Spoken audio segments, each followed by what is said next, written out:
ബീഹാർ നിയമസഭാ തെരഞ്ഞെടുപ്പിൽ RJD നേതാവ് തേജസ്വി യാദവ് നാമനിർദ്ദേശ പത്രിക നൽകി.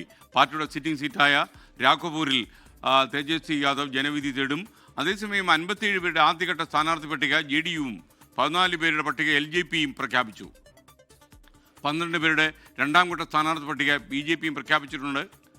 ബീഹാറിലെ ഇന്നത്തെ അപ്ഡേറ്റുമായി ബീഹാറിലെ പാറ്റ്നയിൽ നിന്ന് വിനീത VG തത്സമയം ചേരുന്നു.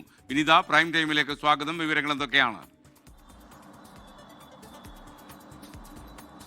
താങ്ക് യു എസ്കെൻ സൂചിപ്പിച്ചതുപോലെ തന്നെ ഇന്ന് രാഷ്ട്രീയ പാർട്ടികളൊക്കെ അടുത്ത ഘട്ടത്തിലേക്കുള്ള സ്ഥാനാർത്ഥി പ്രഖ്യാപനം നടത്തിയിരിക്കുകയാണ്. അതിൽ 57 സ്ഥാനാർത്ഥികളുടെ പ്രഖ്യാപനമാണ് JDU നടത്തിയിരിക്കുന്നത്. ആദ്യഘട്ട പ്രഖ്യാപനത്തിൽ 5 മന്ത്രിമാരും 4 വനിതകളും ഒപ്പം തന്നെ 3 പ്രധാനപ്പെട്ട നേതാക്കളും അടക്കം ആദ്യഘട്ട പട്ടികയിലുണ്ട്. BJPയെ സംബന്ധിച്ചിടത്തോളം 12 പേരടങ്ങുന്ന രണ്ടാം ഘട്ട പട്ടികയാണ് BJP ഇന്ന് പുറത്തുവിട്ടിരിക്കുന്നത്. അതിൽ ഏറ്റവും നിർണായകമെന്ന് പറയുന്നത് ഇന്ന് RJD നേതാവ് തേജസ്വി യാദവ് നാമനിർദ്ദേശ പത്രിക സമർപ്പിച്ചു. മുൻ മുഖ്യമന്ത്രിമാരും മാതാപിതാക്കളുമായ തേജസ്വി യാദവ് അവർക്കൊപ്പമാണ് ലാലു പ്രസാദ് യാദവിനും റാബ്രി ദേവിക്കും ഒപ്പം എത്തിയാണ് നാമനിർദ്ദേശ പത്രിക സമർപ്പിച്ചിട്ടുണ്ടായിരുന്നത്. പ്രവർത്തകരൊക്കെ തന്നെ വലിയ ആവേശത്തോടെയാണ് അദ്ദേഹത്തെ അനുനയിച്ചിട്ടുണ്ടായിരുന്നത്. ഒപ്പം തന്നെ RJDയിൽ അവസാനഘട്ട ചർച്ചകളൊക്കെ പുരോഗമിക്കുന്നുവെന്നാണ് അറിയാൻ കഴിയുന്നത്. ഇക്കുറിയും തേജസ്വി യാദവ് രാഘോപൂരിൽ നിന്നാണ് മത്സരിക്കുന്നത്. രാഘോപൂരിനെ സംബന്ധിച്ചിടത്തോളം ഈ തേജസ്വി യാദവിനും റാബ്രി ദേവിക്കും ലാലു പ്രസാദ് യാദവിനും ഒക്കെ വലിയ സ്വാധീനമുള്ള മണ്ഡലമാണ്. 3ഉം 4ഉം തവണയൊക്കെ അവർ ആ മണ്ഡലത്തെ പ്രതിനിധീകരിച്ച് എത്തിയിട്ടുണ്ട്.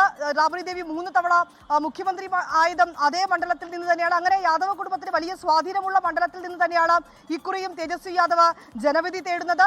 BJPയെ സംബന്ധിച്ചിടത്തോളം രണ്ടാം ഘട്ട പട്ടിക പ്രഖ്യാപിച്ചിരിക്കുന്നു. 58 സ്ഥാനാർത്ഥികളെ ഇതിനോടകം ആം ആദ്മി പാർട്ടിയും പ്രഖ്യാപിച്ചിട്ടുണ്ട്.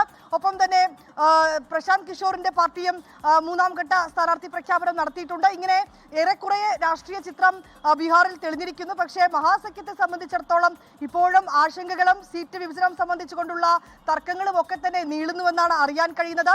ഇനി 1ാം ഘട്ട നാമനിർദ്ദേശ പത്രിക സമർപ്പിക്കാൻ 2 ദിനം മാത്രമാണ് ബാക്കി നിൽക്കെ ഒരുപക്ഷെ നാളെ കൂടുതൽ ചിത്രം തെളിയുമെന്ന് തന്നെയാണ് നമുക്ക് മനസ്സിലാക്കാൻ കഴിയുന്നത്.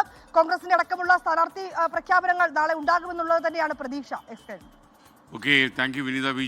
ലോകത്തെവിടെയായാലും ഏത് സമയത്തും 24 വാർത്തകളും ഓഗ്മെന്റഡ് റിയാലിറ്റി പാക്കേജുകളും എക്സ്പ്ലെയിനറുകളും വിശദമായി കാണാൻ ഞങ്ങളുടെ YouTube ചാനൽ നിങ്ങൾക്ക് സബ്സ്ക്രൈബ് ചെയ്യാം.